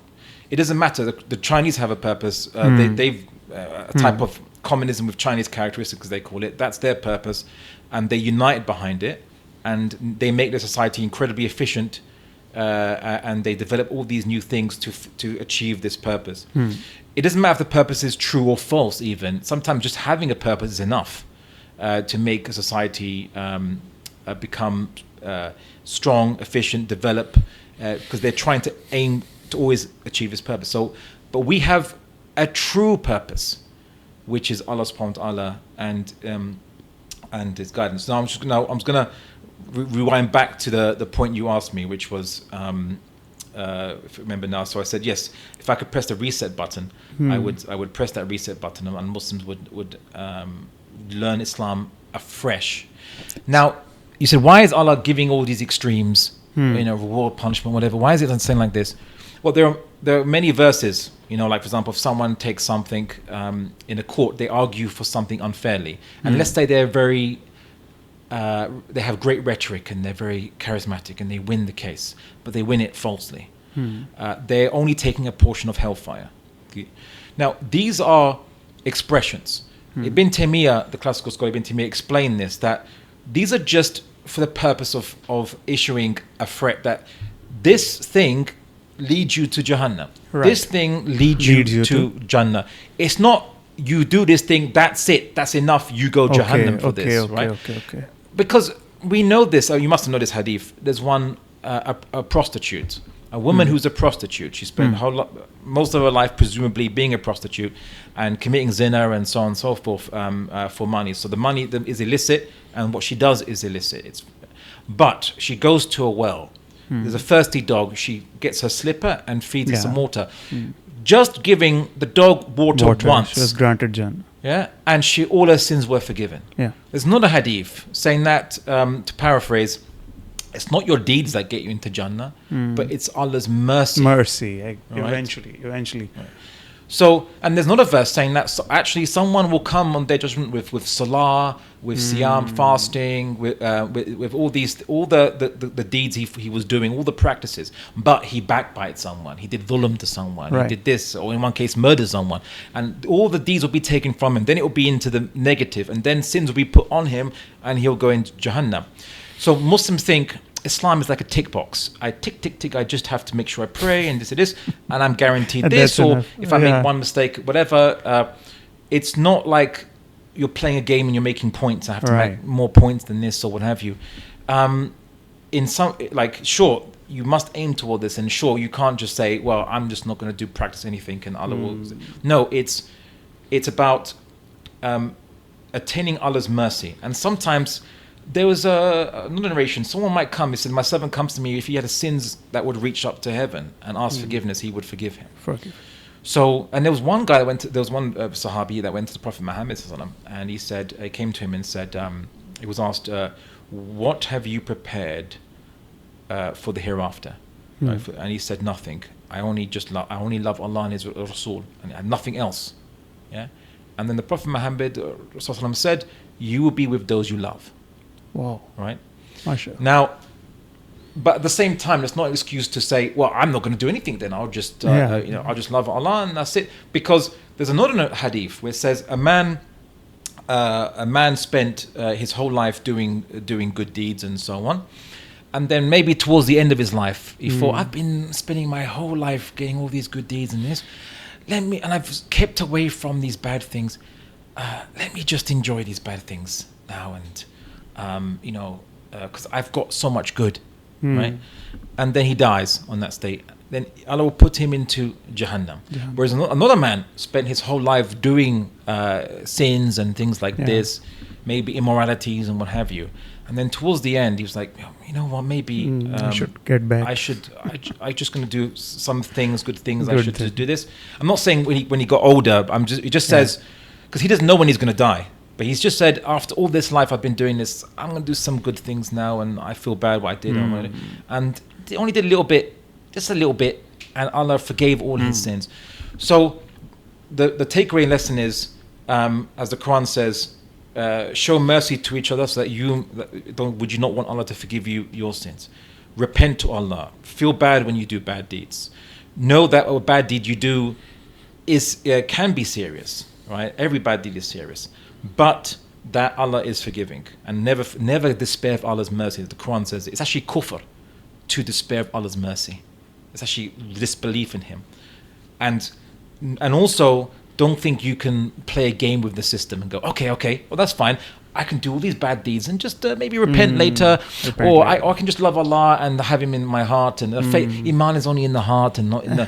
It's also in the Then you're deceiving yourself, because you can't play games with Allah. If you think you can find the loophole, Allah will make a hole. You will fall down in Jahannam, that loophole right into Jahannam. So you can't play games with Allah subhanahu wa ta'ala. So really, what it is, try to be sincere to Allah.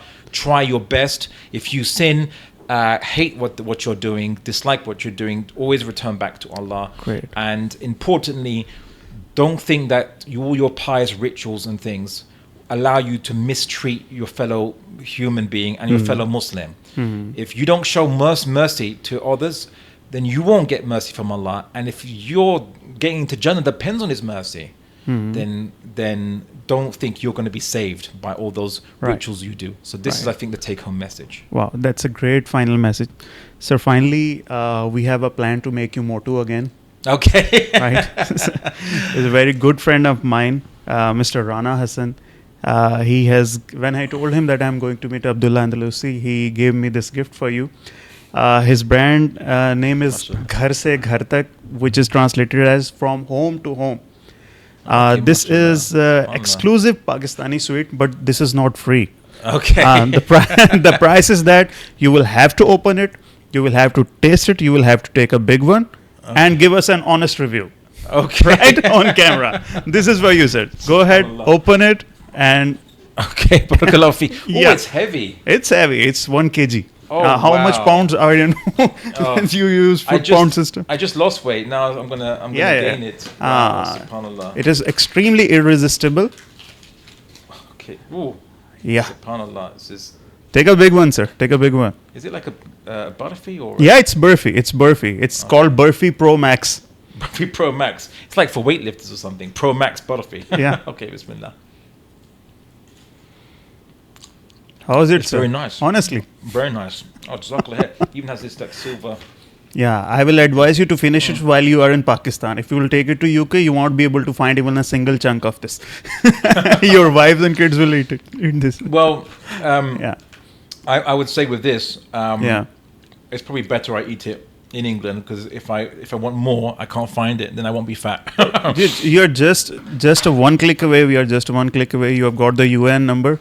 Okay, whenever you want this, you want to order this. It is being sold on Amazon now. Okay. It is available on Amazon as well, as I see. Right? So whenever you want this, just give me a call. I will send this to you in UK for your family as well. Right, sir? Barakallahu feekum. Thank you so much. That's great, sir. Abdullah bhai, thank you so much for being with us. Thank you so much for your time. Okay, Jazakallah khair. Shukriya. Ji. So can we mild it down a little bit? ठीक है. Let's start. मेरे थे. Feeling very cold. Thunder. Yeah. Is it thunder? Yes. If you